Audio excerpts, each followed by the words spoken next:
Alright, what's up guys? Here's my G3 once again. It's a little different than the last time though. Shorter, gray macro line, new grips.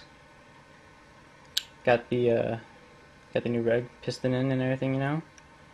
And one more thing is I just got my new APE upgrade board. Micro switch. It has sound to tell you, when your battery's dying, and tell you when you're setting a value or changing mode, turning eyes on and off. And yeah, first I'm gonna go ahead and show you guys the manual. Alright, so here it is. Dangerous Power G3 upgrade board manual. Alright, little features. So I don't have to read them all. And then firing modes, semi, burst, reactive, full auto, step auto, burst ramp, reactive ramp, PSP, NXL, and Millennium. Alright, power on and off. It tells you, different colors for your battery level. Green is highest, and then yellow is 7.5 volts, and then red is below 7.5 volts. It shows you eye control and status. Over here it's all the different set points that you can change for the G3. Motion blur file. BPS fine tune is, I don't know why I would really want to use that, but if you want to, it just sets 0.1 balls per second to your maximum global rate of fire. So I don't really care about that. Tournament mode ramp point, breakout mode, trigger debounce, breach delay, eye mode, solenoid dwell, ABS dwell, bolt return delay, burst rounds, reactive. Yeah, you get the point. There's a lot of different things around here.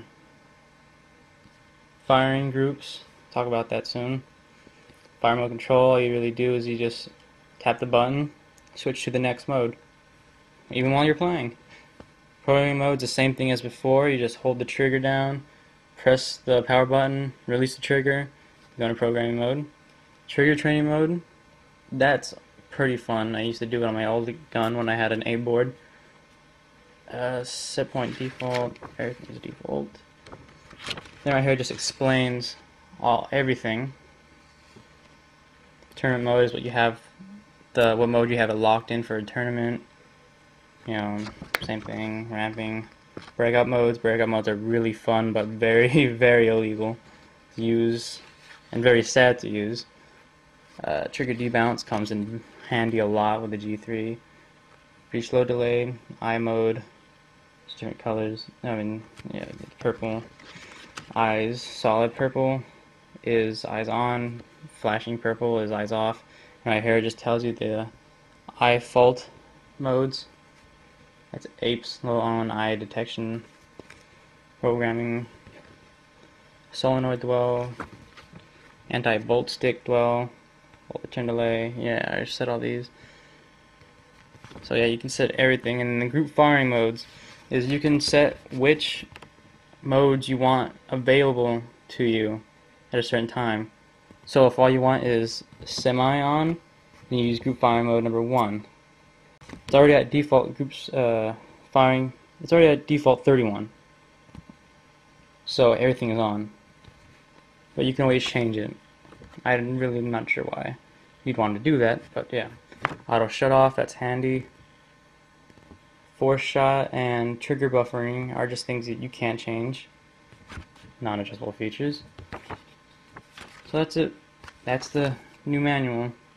Look at it, read it a lot first, go over it plenty of times before you even try programming your new board, because it is pointless and you'll be looking back here anyways. Alright, so as I said, APE upgrade board has a new micro switch in it. Now, I didn't get the trigger with it. I still have my normal stock trigger and it works fine with it. So you really don't need that new trigger.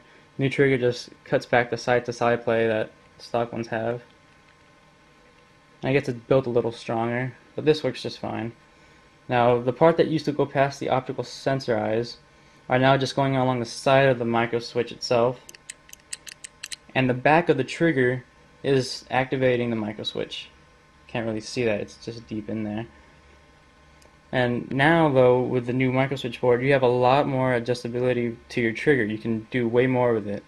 Before, it used to be a short trigger pull with a short activation. It'd be like way back here. That's all I could get. But now I can make it further out, whatever I want. Right now I have it to where just pull it a little bit, it shoots, and then a little bit pull afterwards.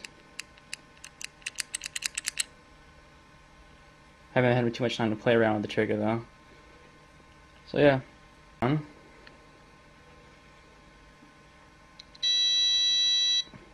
That shows that eyes are on, but there is nothing in the breech. I think no air in either.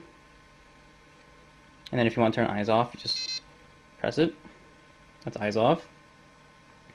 Hold it back down, put eyes back on. And that's red. Red for semi. Now here's where you can just change the mode all easily. So you go semi is red, and then burst, reactive, full auto, step auto, burst ramp, reactive ramp, PSP, NXL, and Millennium, and then right back to semi. And when you change the maximum global rate of fire, it changes it for the gun itself, so all these different modes are going to be set at that maximum global rate of fire. Alright, so go ahead and turn it off, you just hold it down, flashes, turns off. Programming mode, hold the trigger down, press it, turn white, and you let go of the trigger. Now you get into tons and tons of programming. I mean, I'm not even going to go through all of it. I'm just going to... Every color has 3 different, solid green, flashing green, and then flickering green. Every single color has its own 3 different types. A lot of programming in here. Really fun to do. Just make sure you don't go overboard and try doing something insane to where you think you're going to be shooting 40 balls a second, because you're just not, and you're just going to mess yourself up on the field. Right. So that's this programming mode for you. You can also reset the board itself. You trigger trainer mode. You just turn on the gun. Just turn this off real quick. You just turn on, hold it down, and then automatically goes into trigger training mode. So blue is 1 to 5 pulls a second, green is 6 to 10, yellow is 11 to 15, and red is 16 to 20.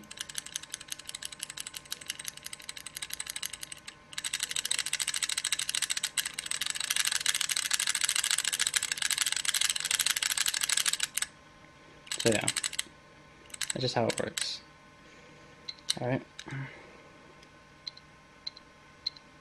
And to reset the whole board, you have to go into programming mode, hold down the trigger for 5 seconds, and that just resets everything to its default.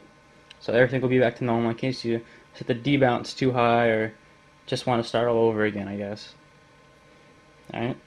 So that's basically the upgrade board. And to install it, I found it a little bit harder than the replacement board because the micro switch kind of sticks out against the frame.